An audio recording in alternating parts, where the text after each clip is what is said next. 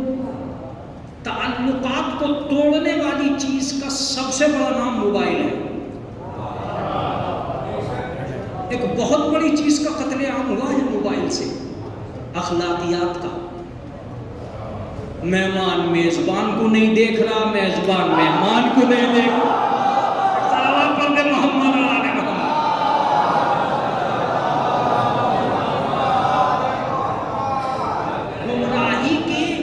گمراہی کے رشتے اتنے قریب آ گئے ہیں کہ بیٹا باپ سے دامن بچا رہا ہے. آوارہ گردی کا تصور بدل گیا. کل آوارہ وہ ہوتا تھا جو گھر سے باہر نکل جائے، آج آوارہ وہ ہے جو بند کر کے کمرے کے اندر چلا جائے. ارے ایک سلام کر دے محمد علیہ.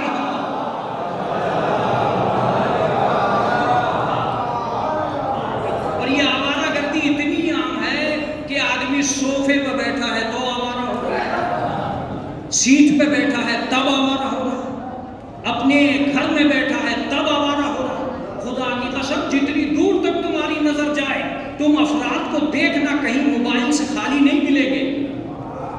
ہر جگہ موبائل، ہر جگہ موبائل، ہر جگہ موبائل. لیکن واہن حسین تیرا حوصلہ، جتنے لوگ مجلس میں بیٹھے رہے کسی کی نگاہ موبائل پہ نہیں گئی.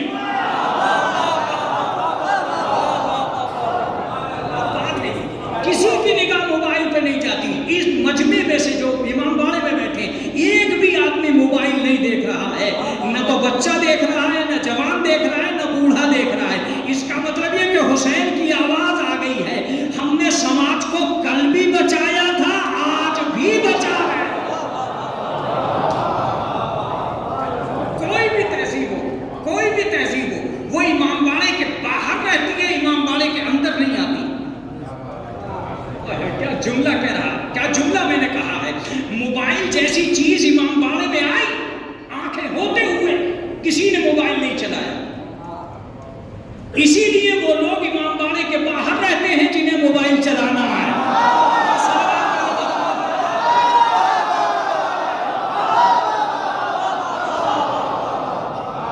اسی لیے وہ لوگ امام باڑے کے باہر رہتے ہیں جنہیں موبائل چلانا ہے.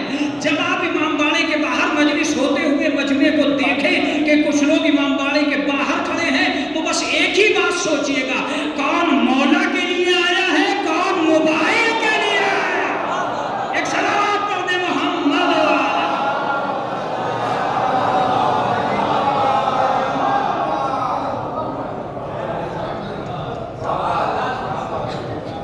یہ قائم حقیقت. تو آج کے دور میں ہم لوگ اصلاً اس تہذیب سے باہر جا رہے ہیں. لیکن پروردگار عالم نے کہا یہ میری راہ میں کٹ گئے، انہیں تم مردہ نہیں کہہ سکتے. ہمارے اور آپ کے دور کے لوگ تو اللہ کی بنا، لیکن رسول اللہ کے دور کے چوکس چالاک اللہ جنہیں رسول اللہ نے اپنے پاس سے دور کیا، وہ رسول اللہ کے گھر میں گھس گئے، گھر میں گھس گئے، چوکسی کر کے گھس گئے، چالاکی کر کے گھس گئے. اور رسول اللہ کبھی گھر سے نکل ہی نہیں سکے. ایسے حالات بنا دیے کہ آیات جو نہ بدل سکے انہوں نے روایات بدل دی. کیا جملہ تھا جو رائے کا چلا؟ آیات تو بدل نہیں سکے مگر روایات کو بدل دیا. بہت سی باتیں تو وہ تھی جو رسول اللہ نے صرف اس لیے نہیں کہیں کہ لوگ برداشت نہیں کر پائیں گے. آس پاس کا ماحول متقاضی نہیں تھا لہذا رسول اللہ نہیں بتاتے.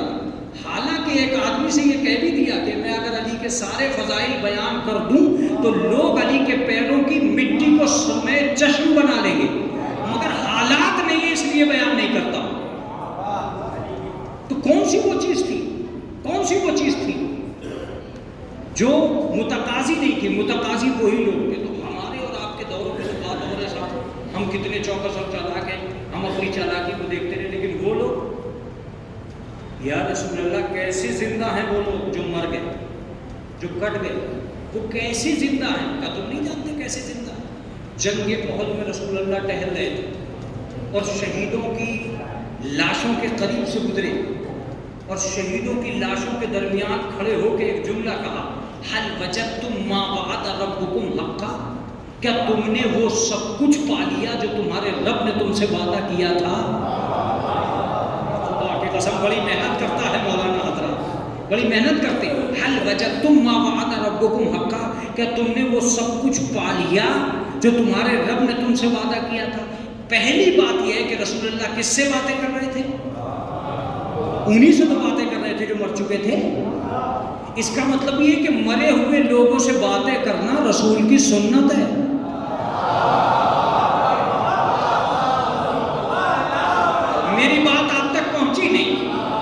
میری بات آپ تک پہنچی نہیں. ہاں البتہ رسول نے بھی ہر مردے سے بات نہیں کی، اسی سے بات کی جو شہید ہوا. اس کا مطلب تلقین اسی مردے پر پڑھی جائے گی جو محبت آل محمد میں شہید مرا ہے. اب آخری جملہ سن لیجیے، جن کے مردے ہلاکت کی طرف گئے ہیں وہ کوئی تلقین نہیں پڑھتے اور جن کے مردے شہادت کی طرف گئے وہ رسول اللہ کی طرف باتیں کرتے. حل وجدتم ما وعد ربکم حقا، کیا تم نے وہ سب کچھ پا لیا جو تمہارے رب نے وعدہ کیا تھا؟ تو ایک آدمی آگے بڑھا، رسول اللہ یہ بات کہہ رہے، ایک آدمی آگے بڑھا اور آگے بڑھنے کے بعد میں کہتا یا رسول اللہ انہم اموات، یہ تو سارے کے سارے مر گئے. رسول نے اس کی طرف دیکھا اور دیکھ کا فقال لا، نہیں یہ مرے نہیں ہیں، اسمع منکم، یہ تم سے زیادہ سن رہے ہیں.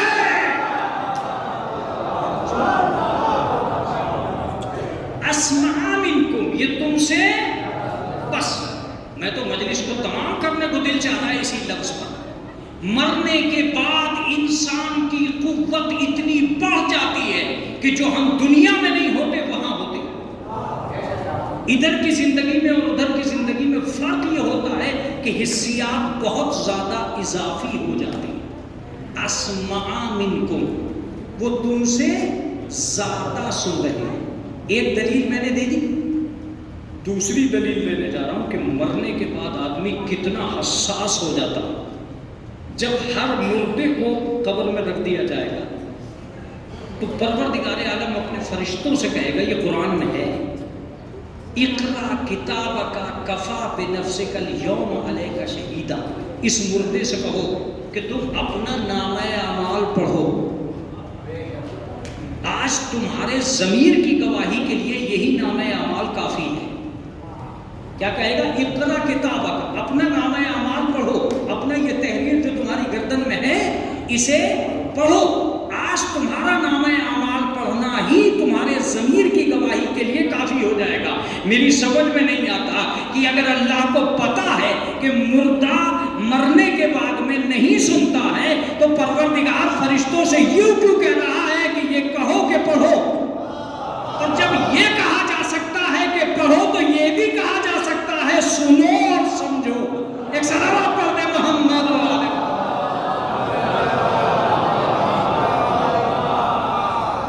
اگر اقرا کہا جاتا ہے تو اسما اور افہام بھی کہا جاتا ہے. لہذا ورثہ برس گزر گئے ہمیں دو چیزوں کو دیکھتے ہوئے، اور ان دونوں چیزوں کا نام ہے زندگی اور موت۔ حالانکہ میں ایک لفظ کہا کرتا ہوں، اور جب کہتا ہوں، جب تفصیل سے میں اس میں کہا ہوتا ہوں کہ نہ ہر آدمی کو جیتے جی جینا آتا ہے، اور نہ ہر آدمی کو موت کا سلیقہ آتا ہے۔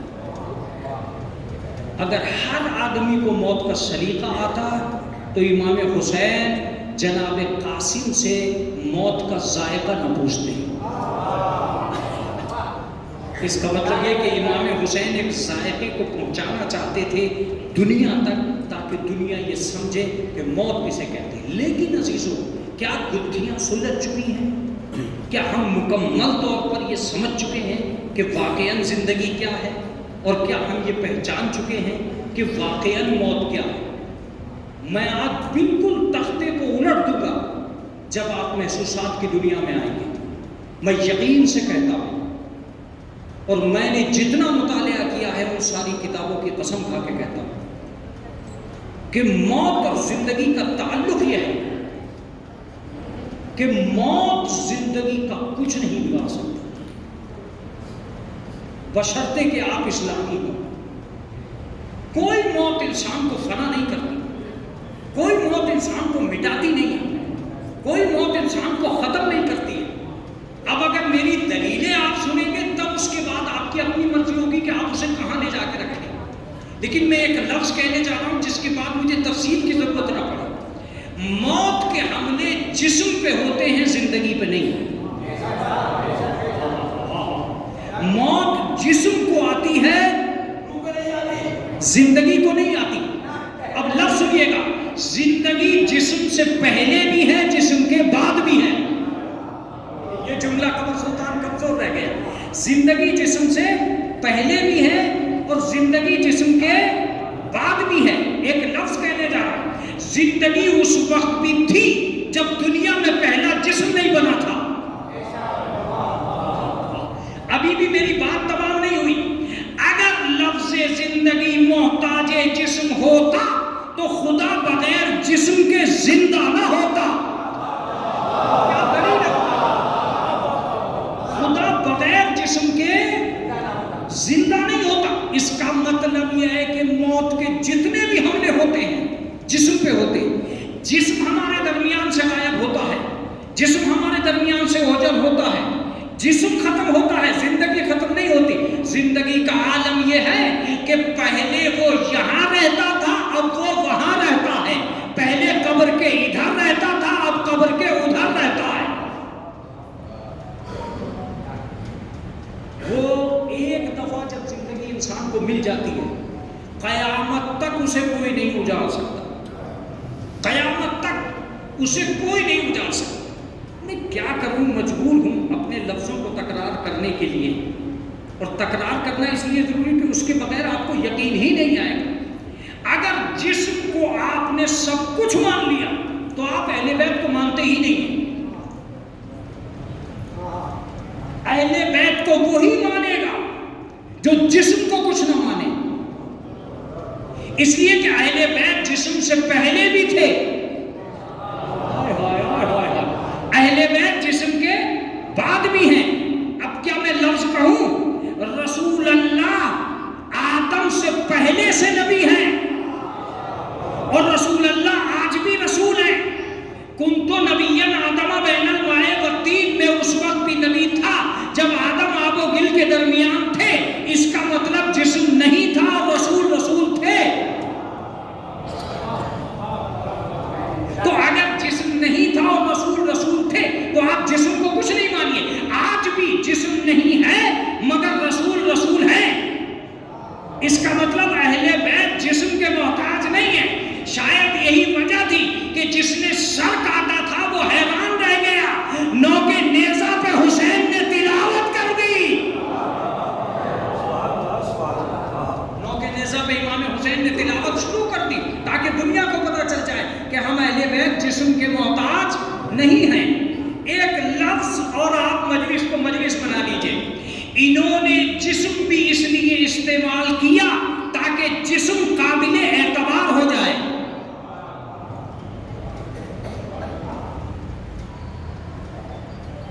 سنیے صاحب، ہاتھ معتبر نہ ہوتے اگر ید اللہ نہ بنتا، آنکھیں معتبر نہ ہوتی اگر عین اللہ نہ ہوتا، نفس معتبر نہ ہوتا اگر نفس اللہ نہ ہوتا۔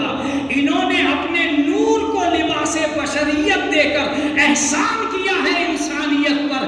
ہم جسم کو اس لیے استعمال کر رہے تھے تاکہ جسم قابل اعتبار ہو جائے۔ اگر ہم جیسے پیر نہ ہوتے تو اگر ہم عرش پہ نہ جاتے تم مصلی پہ نہ آتے۔ ہمیں پہلے معراج ہوئی ہے، تمہیں بعد میں عروج ملا ہے۔ ایک صلوات پڑھتے ہیں محمد والے۔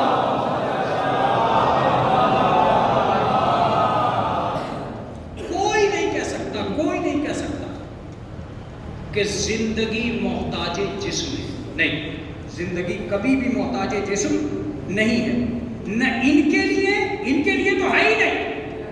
یہ کل بھی بغیر جسم کے تھے، آج بھی بغیر جسم کے۔ اب میں ایک ترجمہ کرنے جا رہا ہوں حضرت علی کا۔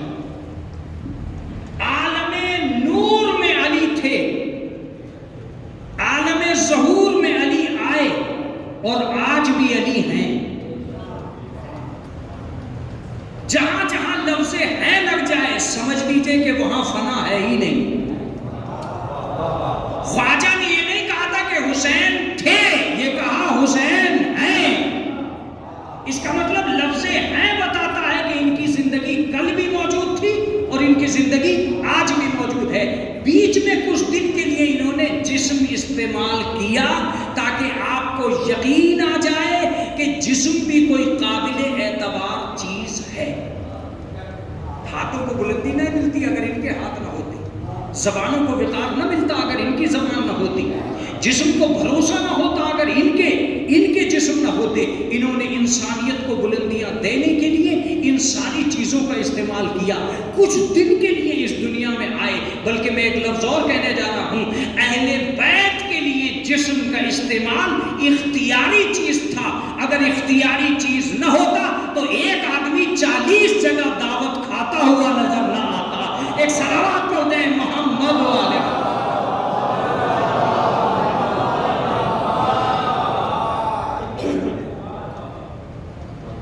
ان کا جو طریقہ کار ہے اور ان کی جو حیثیت ہے اور ان کی جو نوعیت ہے وہ عجیب و غریب ہے۔ یہاں سے مرضی سے وہ دوسری شکل اختیار کر جائے گی، اور میں آپ کو صرف اتنا کہوں گا کہ دنیا انسانیت سے تاریخ میں غلطی ہو رہی ہے، تاریخ میں غلطی ہو رہی ہے۔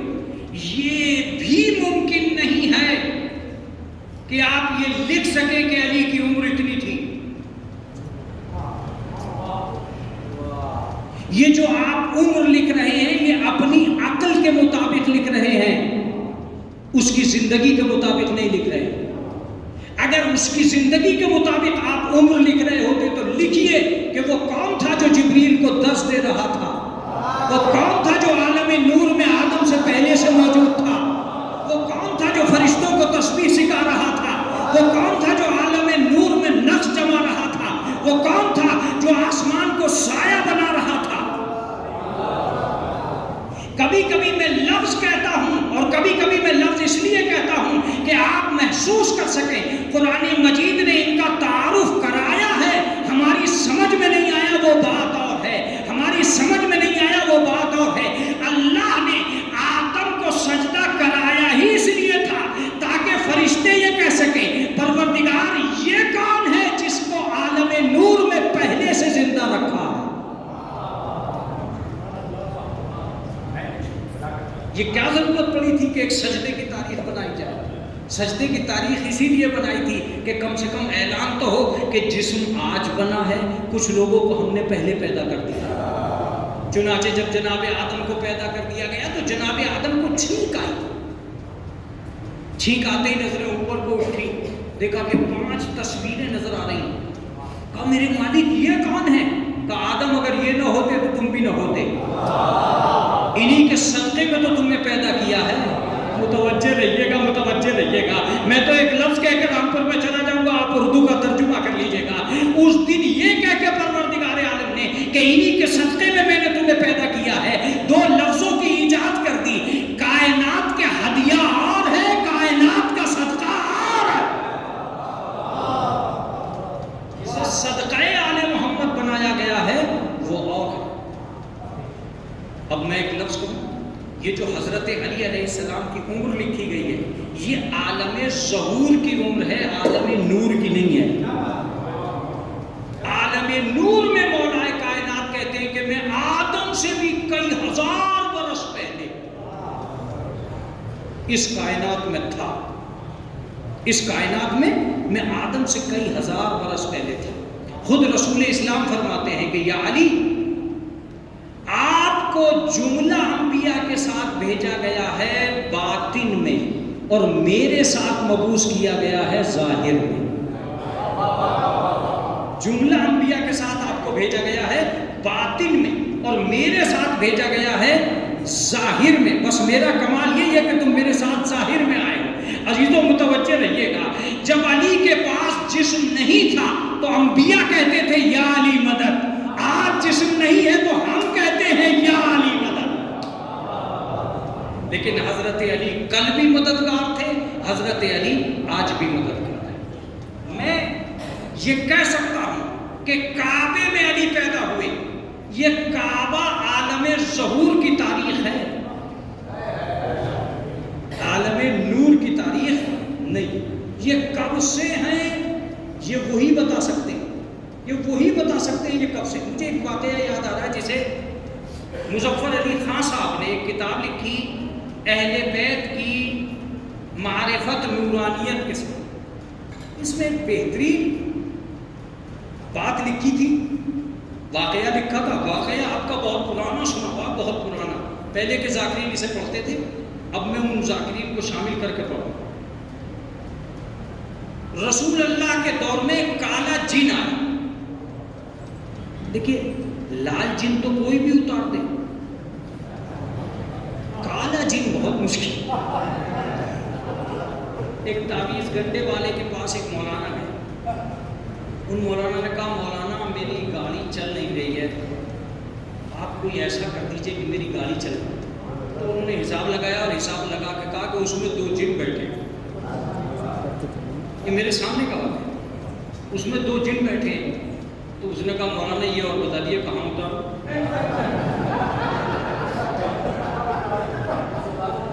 تو دونوں کا کمبخت، انہیں تو نہیں اتار سکتا، انہیں ہم اتاریں گے۔ تو کہا حضور آئیے تشریف لائیے اتار دیجیے۔ کہ یہ ایسے نہیں اتریں گے، یہ پیسے سے اتریں گے۔ تو اس نے کہا کہ میں گاڑی کھڑی کیے دے رہا ہوں، یہ جہاں چاہے لے جائے، اس لیے کہ پیسے ہی کے لیے تو میں جن اتروا رہا تھا۔ تو اصل مسئلہ کیا ہے؟ کسی کا جن اترے نہ اترے، ان کا تو اتر گئے۔ تعویذ گنڈے والوں کو تو جن اتر ہی گیا، کسی کا اترے یا نہ اترے، ان کا تو بیچاروں کو اتر گیا۔ تمہارا جن صحیح ہوا یا نہیں ہوا، نہیں ہوا، ہوا یا نہیں ہوا، ان کا تو صحیح ہو گیا۔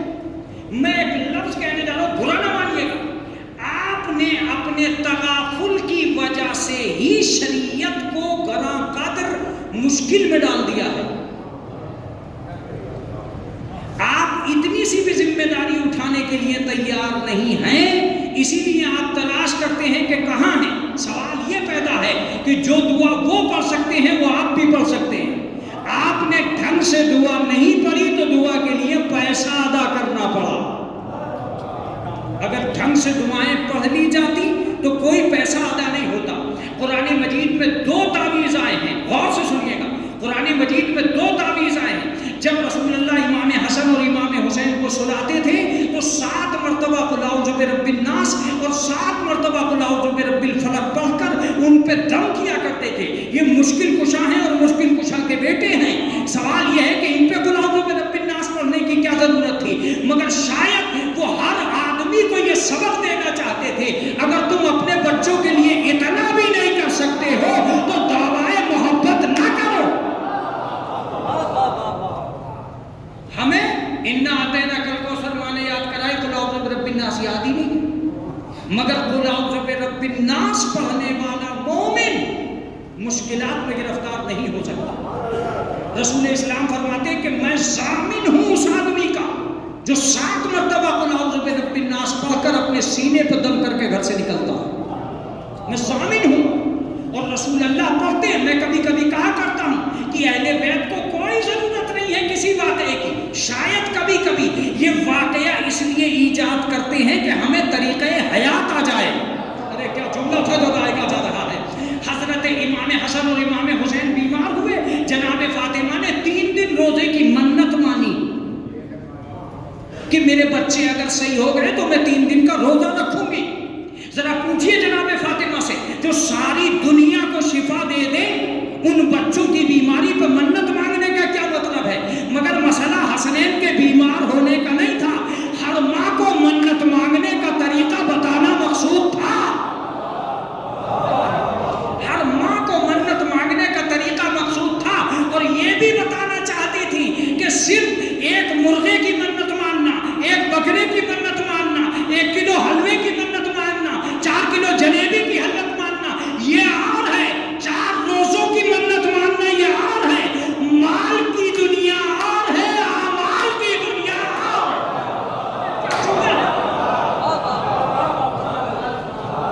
میرا بچہ صحیح ہو جائے مرغے کا صدقہ دے دوں گی، میرے بچے پر سے بیمار ہو گیا بکرے کا صدقہ دے دوں گی۔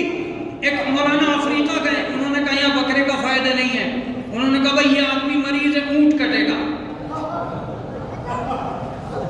اچھا جب بکرا کٹ سکتا ہے تو اونٹ بھی کٹ سکتا ہے، صدقے میں اونٹ دینا ہوگا۔ وہ آدمی کھوجا تھا، اس نے کہا بڑا مرض ہے تو بڑا ہی جانور ہونا چاہیے۔ ایک صلوات پڑھتے محمد والے۔ تو منت مانگنے کا طریقہ جو ہمارے یہاں رکھا ہوا ہے وہ سارے کا سارا مال پہ منحصر ہے، جبکہ اصلی طریقہ کیا ہے؟ آپ خود بتائیے، پورے سماج میں سے اٹھ کے کون ہے وہ آدمی جس نے 3 روزوں کی منت مانی کہ میں 3 روزے رکھوں گا؟ لیکن جناب فاطمہ نے مانی، اور اس لیے مانی کہ جو بچوں سے محبت کرے گا وہ اللہ کی جملے اور اللہ کی طرف اپنے بچوں کو لے کے جائے گا۔ تو ہم اپنے نظریات ادا نہیں کر رہے، اپنے فریضے ادا نہیں کر رہے، اور ساری دنیا کو مصیبتیں ڈال رہے ہیں۔ مثال کے طور پر مولانا کو فون کرے، مولانا استخارہ کیجئے۔ پہلی بات تو یہ کہ مولانا استخارے کے لیے پیدا ہے کیا؟ اگر مولانا سے استخارہ دکھوایا جائے تو اس سے بڑی بدبختی کسی شیعہ کی نہیں ہو سکتی، اس لیے کہ چھوٹی سی ایک دعا ہے استخارے کی، استغفر اللہ برحمتہ خیرۃ فی عافیہ برحمتک یا ارحم الراحمین۔ میں اللہ سے طلب خیر چاہتا ہوں، میرے پروردگار اس عمر میں مجھے یہ بتا دے کہ اچھا کیا ہے۔ بس اتنی سی بات 3 مرتبہ پڑھ کر، اور 3 مرتبہ نیچے درود پڑھیے، اوپر درود پڑھیے، یا آیت الکرسی پڑھیے، الحمد پڑھیے، جو بھی کریے، اپنے آپ طلب خیر کی دعا مانگیے، اپنے آپ طلب خیر کی دعا مانگیے، اور اپنے پروردگار کی بارگاہ میں کھڑے ہو جائیے اور کھڑے ہو کے کہیے، اس لیے کہ پروردگار عالم نیتوں کو جانتا ہے۔ ظاہر سی بات ہے، اگر دوسرے سے دکھواؤ گے تو جتنا درد ہوگا اتنا ہی کام ہوگا، خود دیکھو گے تو جتنا درد ہوگا اتنا ہی کام ہوگا۔ تم اپنی نیت پہ آؤ گے، وَمَن يَعْمَلْ مِثْقَالَ ذَرَّةٍ خَيْرًا يَرَهُ وَمَن يَعْمَلْ مِثْقَالَ ذَرَّةٍ شَرًّا يَرَهُ۔ کوئی بھی آدمی جو اتنا چھوٹا کام کرے گا پروردگار دیکھ رہا ہے۔ لا تزر وازرۃ وزر اخری، کوئی کسی دوسرے کا بوجھ نہیں اٹھائے گا۔ تم چاہتے ہو کہ مولوی صاحب سے سارے کام کرا لیں، کیوں بھائی؟ اس کا مطلب یہ کہ تم خود بچنا چاہ رہے، خود بچنا چاہ رہے، ورنہ اپنے آپ دیکھو۔ چھٹے امام فرماتے ہیں کہ اگر تمہیں کوئی بہت بڑی ایک صلوات پڑھے محمد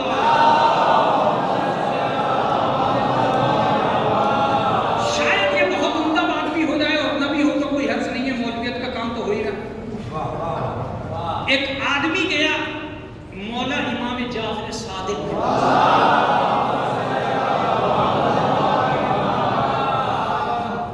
مولا میں اپنی بیٹی کی شادی کرنا چاہتا ہوں، آپ سے استخارے کے لیے آیا۔ اچھا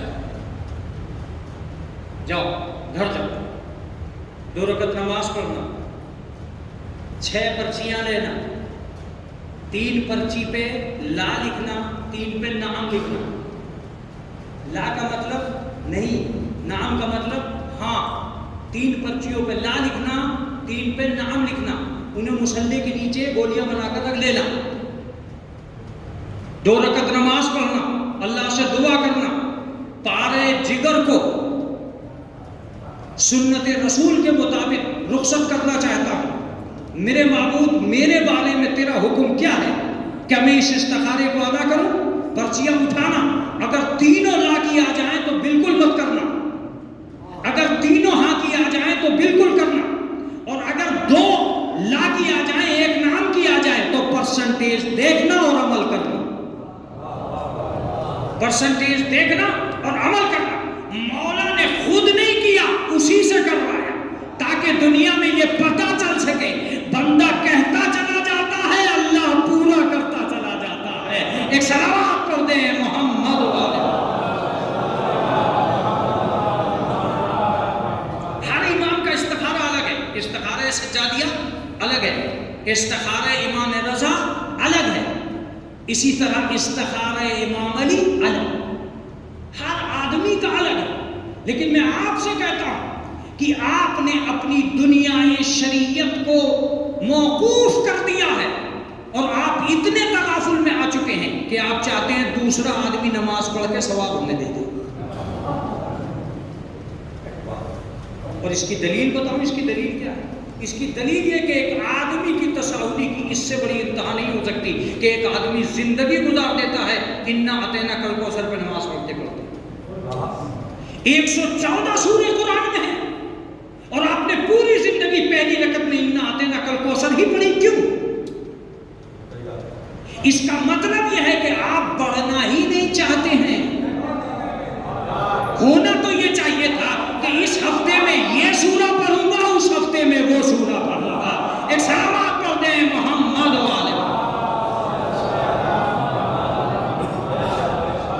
بہت توجہ سے سنیے گا میرا یہ جملہ. کیا وجہ ہے کہ ہر ماں نے انا اعطینا کل کوثر ہی یاد کرائی؟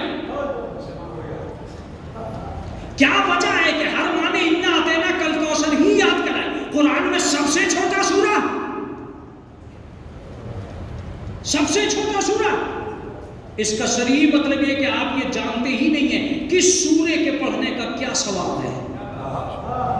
آپ یہ جانتے ہی نہیں ہیں کہ کس سورے کے پڑھنے کا کیا ثواب ہے. اب میں ایک لفظ کہہ رہا ہوں، شریعت میں دو چیزیں پائی جاتی ہیں، طریقہ اور ہے، سلیقہ اور ہے. جملہ ہے یہ خدا کی قسم. طریقہ اور ہے، سلیقہ اور ہے. ماں نے طریقہ سکھایا ہے، تمہیں سلیقہ سیکھنا ہے.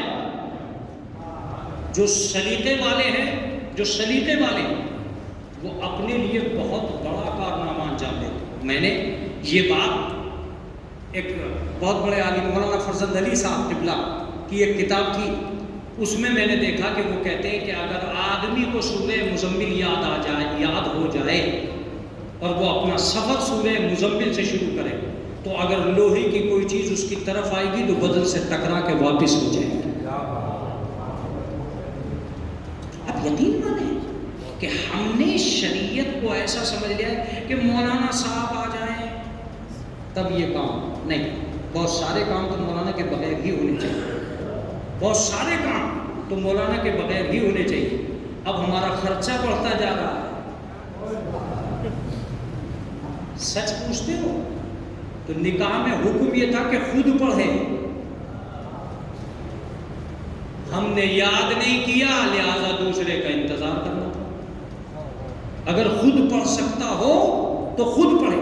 جب آپ اپنی بات دوسروں پہ ٹال دیتے ہیں، اب میں جملہ کہہ کے چپ ہو جاؤں، جب آپ اپنی بات دوسروں پہ ٹال دیتے ہیں تب یہ ہوتا ہے کہ چاند آج ہے یا کل ہے. ایک صلوات پڑھ دیں محمد والے محمد. بہت توجہ سے سنیے گا. چاند آج ہے یا کل ہے. پہلا مسئلہ چاند دیکھنے کا یہ ہے کہ خود دیکھے. خود دیکھے. آپ نے چونکہ خود زحمت نہیں کی ہے اس لیے دوسروں نے دیکھنا شروع کر دیا. پوری توضیح المسائل پر جائیے. چاند دیکھنے کی بات تو ہے، کہیں پر دکھانے کی بات نہیں ہے. کہیں پر چاند دکھانے کی بات نہیں ہے. اب میں تم سے کہوں گا اسلام کا معاملہ خراب ہوتا ہے یہاں سے جہاں ذمہ دار کم ہو جاتے ہیں، ٹھیکیدار زیادہ ہو جاتے ہیں.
جملہ سنیے، ایک ٹھیکیداری ہے، ایک ذمہ داری ہے۔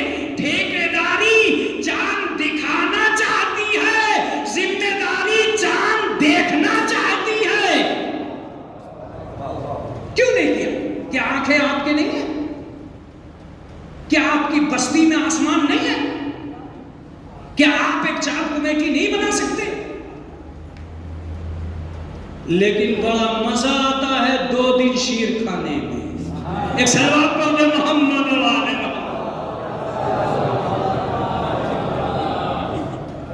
کا مولانا خطا پبلک کی کہاں ہے؟ یہ بات تو طے ہے کہ خطا پبلک کی کہاں ہے؟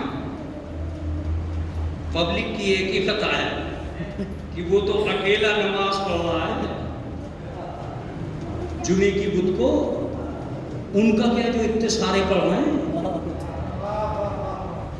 اس کا پڑھانا کمال نہیں ہے، تمہارا پڑھنا کمال ہے۔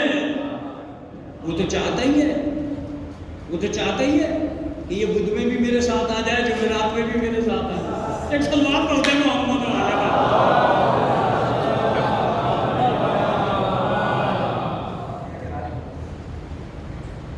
پوری بات ہوگی؟ اگر پوری بات ہوگی تو ایک لفظ اور سمجھیں، ذمہ داری آپ کی ہے، آپ کی ہے۔ اگر خدا صحیح نہیں مانا گیا تو ایک بھی سجدہ نہیں ہوگا۔ اگر رسول ٹھیک ٹھاک نہ ہوا تو ایک بھی درود کامیاب نہیں ہے۔ اگر آپ نے حق کے امام کو نہیں پہچانا، حق کے امام کو نہیں پہچانا تو ایک بھی نعرہ اچھا نہیں۔ اس کا مطلب یہ ہے کہ ذمہ داریاں ہماری۔ تو رسول اللہ کے دور میں ایک کالا جن، اکثر بات پڑھتے ہیں محمد،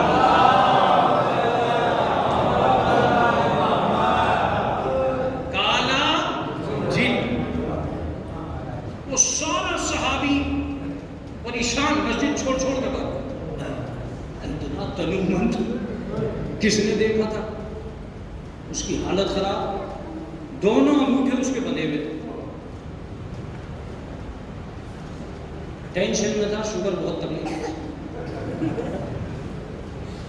آیا تو مسجد سے لوگ فرار ہو گئے۔ رسول نے کہا کیا ہو گیا؟ ارے کہا حضور ایک جن آیا ہے، جن، اور اسے بلا گیا، آ گیا مسجد، اس نے کہا کیا بات ہے؟ کہ یا رسول اللہ میں آدم کے 30,000 برس بعد سے پریشان۔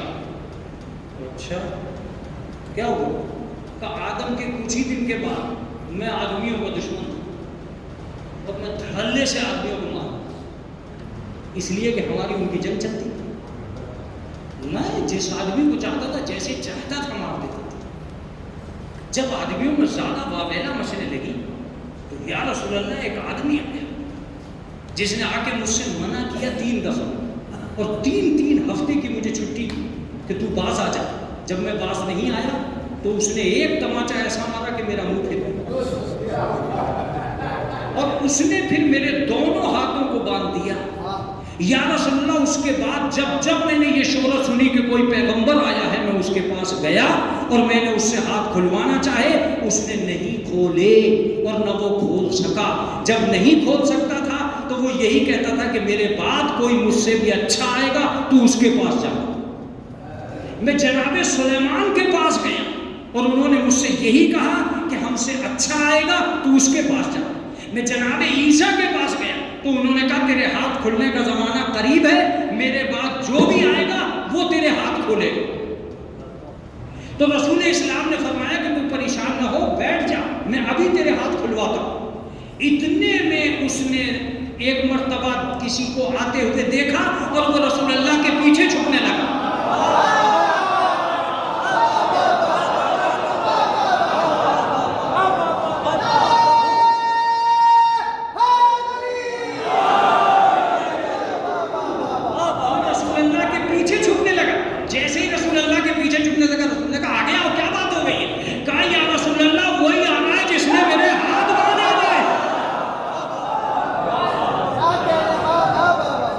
جس نے میرے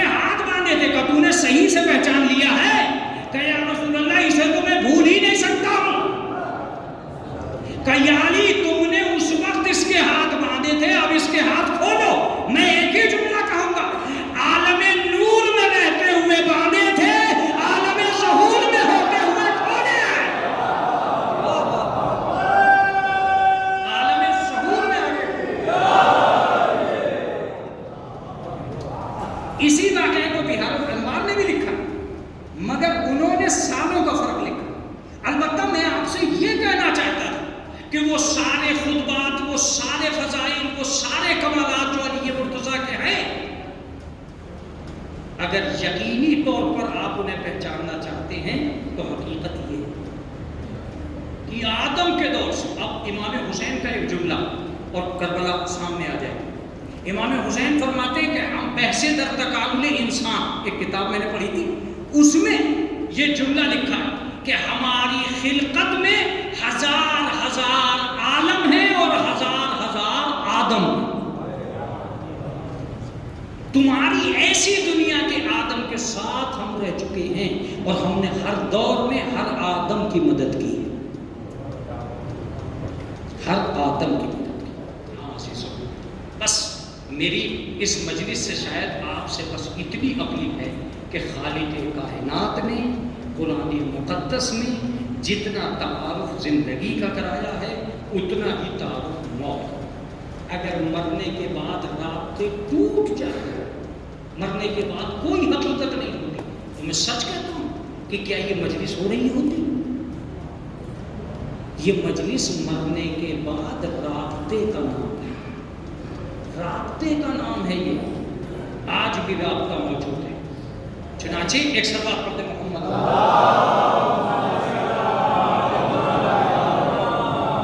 یا دو چیزیں میں سناؤں، اور یہ چیزیں ایک کتاب ہے مزار المصطفیٰ و آلہ، عبداللہ مجید پیر دامادی، یہ اس کے مصنف ہیں۔ وہ لکھتے ہیں کہ مرنے کے بعد انسان سے کلام ہو سکتا ہے، وَلَوْ أَنَّ قُرْآنًا سُيِّرَتْ بِهِ الْجِبَالُ أَوْ قُطِّعَتْ بِهِ الْأَرْضُ أَوْ كُلِّمَ بِهِ الْمَوْتَى، اگر کوئی ایسا قرآن ہوتا جس کے ذریعے سے زمین قطع کی جا سکتی ہے، پہاڑ چلائے جا سکتے ہیں، مردوں سے کلام کیا جا سکتا ہے،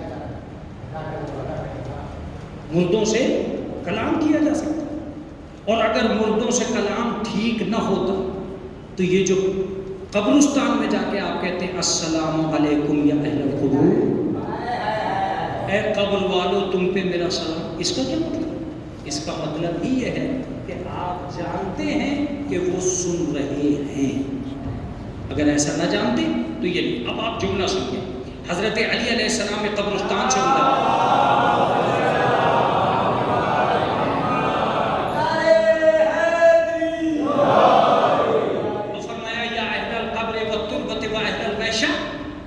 اے قبر والو، اے تربت والو، اے تنہائیوں والو، کئی فلم تم سب کے سب کیسے ہو اور تمہارے نزدیک کیا ہو رہا ہے؟ سنو، تمہارے مکان ویران پڑے، جن بیویوں کو تم چھوڑ کے آئے تھے انہوں نے دوسروں سے نکاح کر لیے، تمہارے مال کو دوسرے استعمال کر رہے ہیں۔ یہ ہماری طرف کی خبر ہے، تمہاری طرف کی خبر کیا ہے؟ جیسے یہ جملہ کہا اس کے بعد اپنے اصحاب کی طرف رخ کیا اور اپنے اصحاب میں سے ایک آدمی کے کاندھے پہ ہاتھ رکھ کے کہا سنو، اگر انہیں بولنے کی اجازت ہوتی تو یہ یہی کہتے فَإِنَّ خَيْرَ الزَّادِ التَّقْوَىٰ، ساری دنیا میں سب سے بہترین چیز تقویٰ ہے، تقویٰ۔ یہ حضرت نے ارشاد فرمایا۔ اس کے بعد روایت بتاتی ہے کہ ابھی 2 قدم چلے تھے کہ آواز آئی وَعَلَيْكَ السَّلَامُ يَا أَمِيرَ الْمُؤْمِنِينَ، اے امیر المومنین آپ پہ ہمارا سلام ہو۔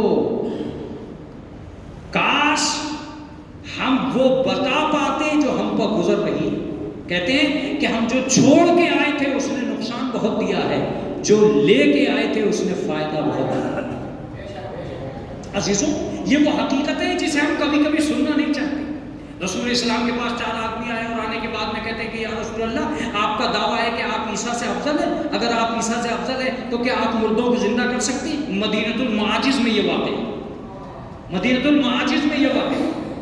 رسول اسلام نے اپنے ردا اتاری اور حضرت علی کو دی، اور حضرت علی کو دے کے کہا جاؤ قبرستان میں کعب ابن احبار ایک آدمی کی قبر پہ لے کے جاؤ اور انہیں ان کے لیے زندہ کرو۔ حضرت گئے اور جانے کے بعد میں اس کی قبر پہ کھڑے ہوئے، ٹھوکر ماری اور ٹھوکر مار کے اس کے باپ کا نام لیا، وہ اٹھا اور اٹھنے کے بعد میں اپنے بالوں سے اس نے گرد جھاڑی اور گرد جھاڑ کے کہا تم یا تو نبی ہو یا وسیع ہو، اس لیے کہ مرنے کے بعد کسی میں طاقت نہیں ہے جو قبر سے ٹھوکر مار کے اٹھا سکے۔ کہیں نے بتاؤ تم کب مرے تھے؟ کہ میں 300 سال پہلے دنیا سے گیا تھا اور میرا نام یہ ہے حضرت نے فرمایا یہ کام تو وسیع کر سکتا ہے تو نبی کا مرتبہ کیا ہے؟ اس کا مطلب یہ ہوا کہ اس کائنات میں مرنے کے بعد زندگی کا ایک عام تصور موجود ہے۔ میرے پاس وقت نہیں ہے ورنہ میں ثابت کرتا کہ کتنی بار اللہ نے مردوں سے خطاب کیا ہے قرآن میں، اور کتنی بار مردوں کا قول لکھا ہے قرآن میں جو انہوں نے کہا کہ ہم جائیں گے۔ پوری بستی بھی زندہ ہو کے اپنے شہر اپنے گھروں میں آئی ہے، پوری بستی۔ جناب عیسیٰ نے 10 مردوں کو زندہ کیا اور یہ کہا کہ جیو جاؤ، تم مر چکے تھے، ہم نے تمہیں جلا دیا۔ جناب فاطمہ نے ایک دلہن کو زندہ کیا ہی اس لیے تھا کہ اہل بیت کے اختیار کا پتہ چل جائے۔ جناب علی مرتضیٰ نے ٹھوکر مار کے مردے کو صرف اس لیے زندہ کیا تھا کہ دنیا کو پتہ چل جائے کہ بخار کا اتارنا اور ہے، مردے جلانا اور۔ اختیار اہل بیت آپ کی سمجھ میں آتا۔ بس عزیز، میں اپنی مجلس کو تمام کر چکا ہوں۔ ہمیں جتنا بھروسہ زندگی پہ ہے اس سے زیادہ بھروسہ موت پہ کرنا چاہیے۔ ایک آخری لفظ سنیے، زندگی کے صدقے میں موت نہیں آ رہی ہے، موت کے صدقے میں زندگی ملی ہے۔ زندگی موت کو نہیں ٹال سکتی، موت زندگی کو جب تک چاہے چھوڑے رکھے۔ اس کا مطلب یہ کہ احسان موت کا ہے جو ہم زندہ ہیں، زندگی کا احسان نہیں ہے جو ہم زندہ ہیں۔ 5ویں امام فرماتے ہیں،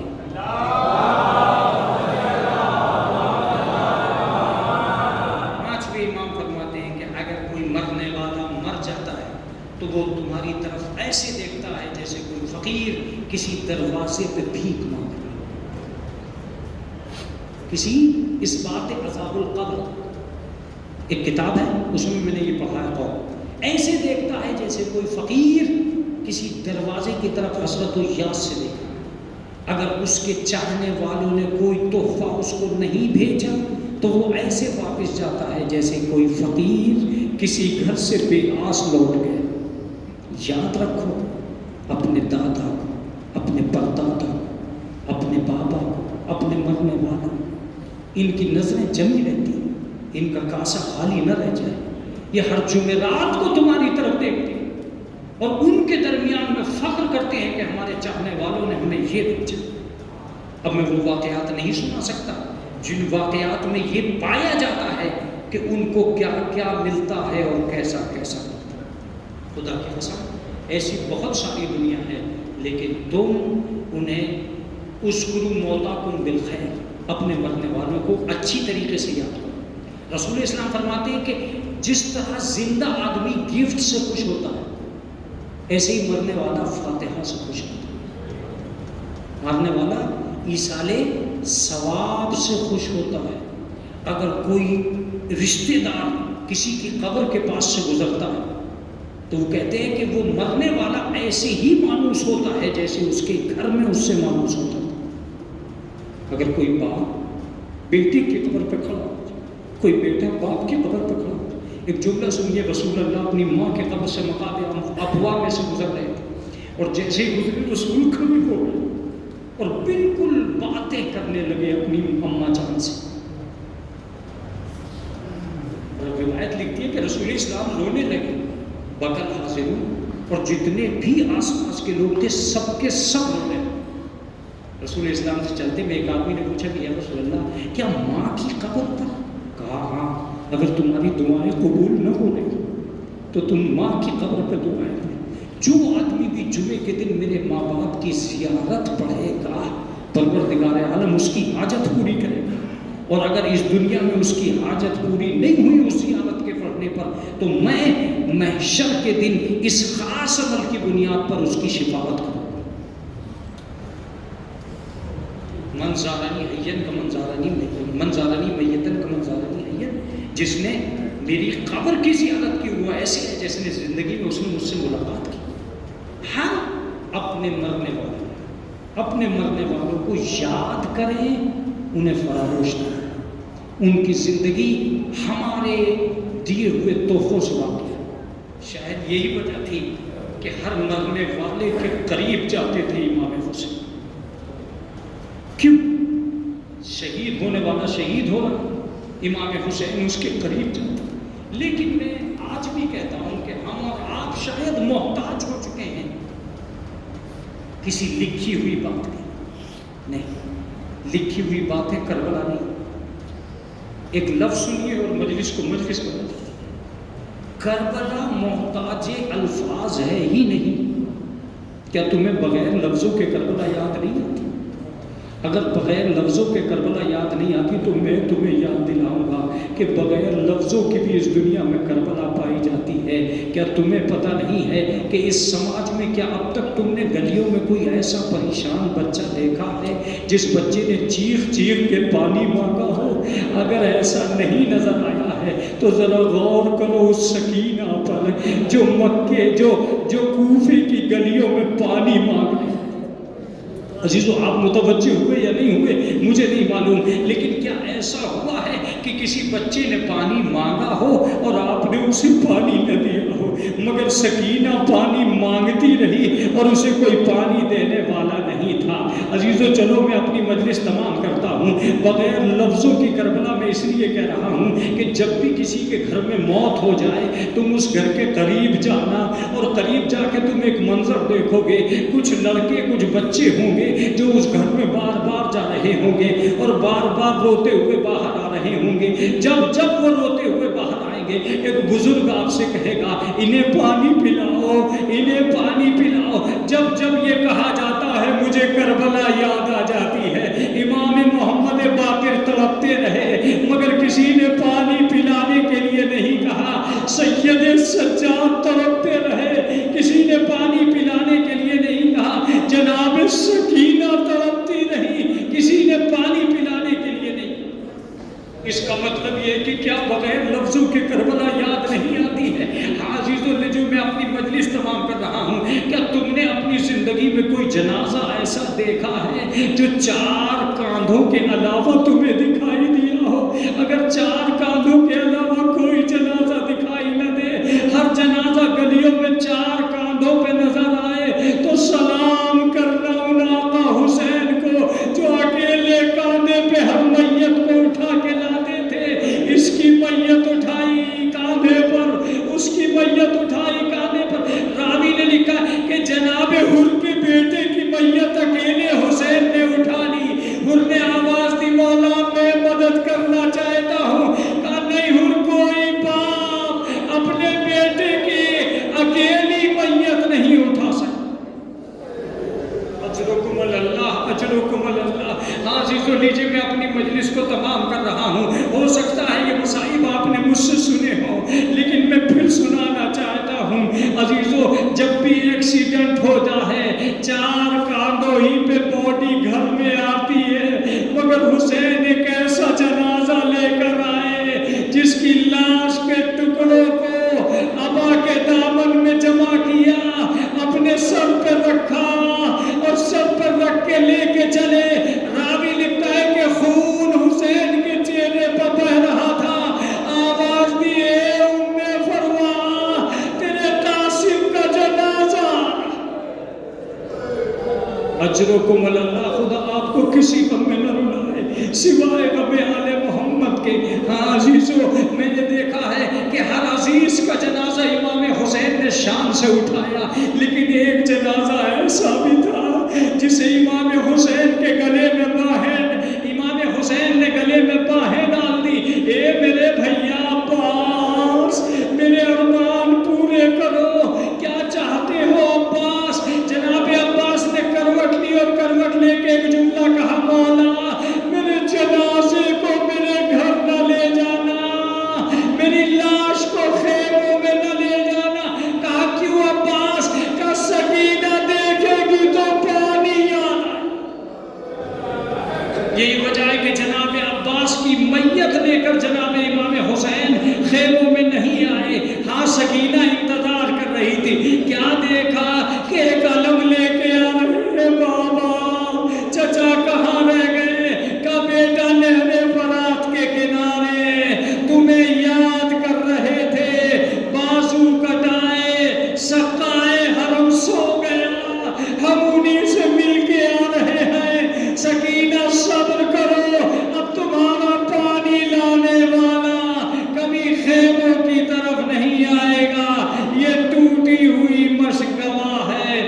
ہمارا چچا نہر فرات پہ سو گیا، انا للہ و انا الیہ راجعون، رضا بقضائہ و تسلیما لامرہ، سیعلم الذین ظلموا ای منقلب ینقلبون۔ الہی بحق الزہرا و ابیہا و بالہا و بنیہا، ایک مرتبہ سورہ حمد اور 3 مرتبہ سورہ اخلاص پڑھ کر مرزا تنویر علی بیگ سحری ابن مرزا عابد علی بیگ سحر رامپوری کی روح کو